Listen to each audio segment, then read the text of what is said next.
আমার সকল জিজ্ঞাসার উত্তর পাই যার লেখায়, আমার সকল অনুভূতির উদাহরণ পাই যার সৃষ্টিতে। আমার গৌরব, আমার প্রাণের ঠাকুর কবিগুরু রবীন্দ্রনাথ ঠাকুরকে তার জন্মদিন উপলক্ষে প্রণাম জানাই।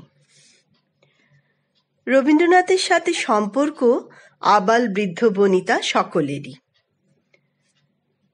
এক একজনের দৃষ্টিতে তার রূপ এক এক রকম।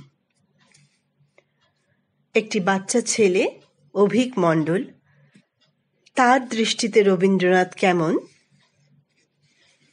সেটা আমি পাঠ করে শোনাচ্ছি।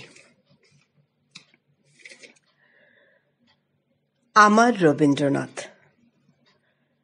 বৈশাখ মাসে একলা ঘরে কবিতা লেখা রাত। আমার কাছে কবিতা মানে শুধু রবীন্দ্রনাথ। তালগাছটা দেখলে এখন তোমার কথা ভাবি। ছেলেবেলার কবিতা জুড়ে তুমি ছোট্ট রবি।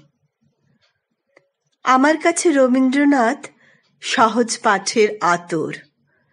খ্যাপা খুঁজে খুঁজে ফিরে পরশ পাথর। উচ্ছে বেগুন পটল মূলো কুমোর পাড়ার হাট। তোমার গড়া কাব্যে ছিল পদ্ম দিঘির ঘাট। ছন্দের মাঝে দেখেছি তোমাকে গুনগুন করে গাইতে। প্রকৃতির কোলে একলা একাকী হাজারো ছন্দ পাইতে। তুমি কবি নও, তুমি কবিতা। তোমার কবিতা প্রশ্ন। বিশ্ব মাঝারে কবি নও তুমি, তুমি কবিতার জন্য। আমি মানি না যে তুমি অন্য কবিতা লিখতে। ফুল ফল অলি গলি তুমি এদের কাছে শিখতে।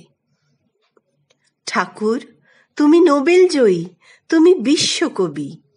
তুমি ছেলেবেলা আমাদের, তুমি নও শুধু বাঙালি। কলমে তুলিয়া এঁকে যাও তুমি অভিমান।